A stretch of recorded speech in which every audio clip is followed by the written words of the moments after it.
पंच तत्वों से हमारी पृथ्वी का निर्माण हुआ है, जिसमें एक है जल। जल हमारे जीवन का आधार है। इसके बिना हम जीवन की कल्पना भी नहीं कर सकते हैं।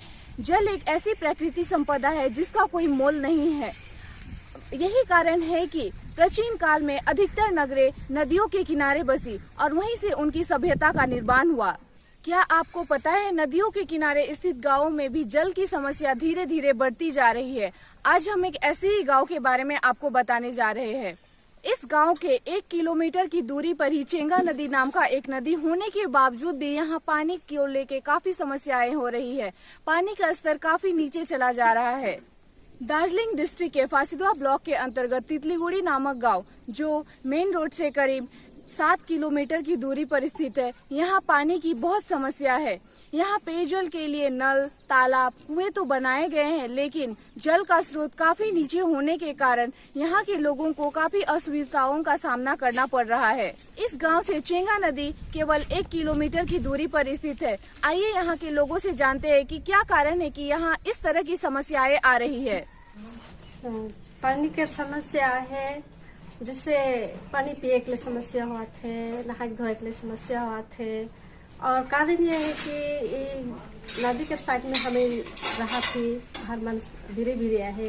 और नदी में बहुत सा काम हुआ थे। नदी में जैसे बालू मन उठाता है, ढोंगा मन उठाता है, सही कारण से सब पानी उड़ बटे चल जाते हैं। हम इनका गाँव में पानी दिए আপনার কি অসুবিধা হচ্ছে?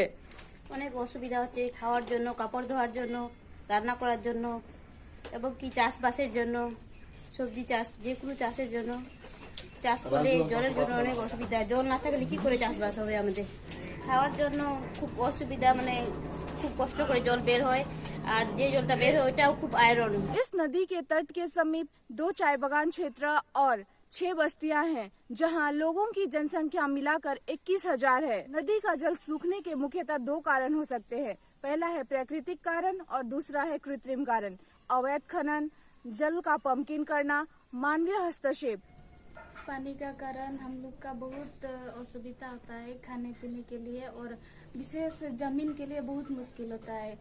सब्जी लगाने में, बागान कुछ भी लगाने से नहीं होता है। गाँव में पानी नहीं है और पूरा सूख जाता है, मतलब जमीन को, जमीन मिट्टी और बागान भी, खाने के लिए कुछ भी नहीं है, सब खरीदना पड़ता है। हम लोग का गांव में बहुत मुश्किल होता है पिछले 10 साल से। और मन में, सब लोग का मन में है कि लगाएंगे तो कैसे लगाएंगे, पानी तो नहीं है। तो अगर पानी होने से तो कुछ भी लगाने से पे हो जाएगा, खाने के लिए कुछ भी होगा। और कुआं सब भी सूख जाता है अभी पूरा 5 महीने जैसे ऐसे। पहले लोग मिट्टी के घरों में रहते थे और अभी लोग पक्के घरों में रहते हैं। और पक्का घर बनाने के लिए हमें बालू बजरी की आवश्यकता पड़ती है, और ये बालू बजरी नदी के साइड से ही आते हैं। इस तरह से प्राकृतिक संपदाओं को अधिक मात्रा में छेड़खानी करने से इसी तरह की समस्याएं आती है, जिस तरह से तितलीगुड़ी नामक गांव में आई है। यहाँ पानी का स्तर धीरे धीरे घटता ही जा रहा है और लोगों को पानी नहीं मिल रहा है। हम लोग का गांव नदी के किनारे है, तो इसीलिए यहाँ पर बहुत सारा बालू बजरी का काम होता है और उस नदी से उठा के ले जाते हैं। इसीलिए यहाँ का पानी का लेयर पूरा नीचे घट गया। हम लोग कुआं नलकूप बना रहे हैं साल साल, लेकिन साल नदी का लेयर, कूप का लेयर नीचे जा रहा है। इसीलिए हम लोग का पानी का समस्या हो रहा है। पानी का जो समस्या था, इसे सुलझाने के लिए आपने अभी तक क्या क्या किया? मैं बीडीओ ऑफिस गया था और पीसीडब्ल्यू ऑफिस गया था एप्लीकेशन देने। एप्लीकेशन देने के बाद में उधर से अभी तक कुछ रिस्पांस आया? अभी तक तो नहीं आया है। यहाँ पिछले 20 सालों से बालू बजरी का व्यवसाय चल रहा है और पिछले 10 सालों से पानी की समस्याएं आ रही है। इस समस्या को देखते हुए गांव के लोगों ने एप्लीकेशन भी दिया, लेकिन अभी तक कोई निष्कर्ष नहीं मिला है और यहाँ के लोगों को पानी की समस्याएं दिन प्रतिदिन बढ़ती जा रही है। हम अनुरोध करते हैं कि सरकार का इस तरफ ध्यान जाए और यहाँ के लोगों को राहत मिले, ताकि ये अच्छी तरह से जीवन यापन कर सके।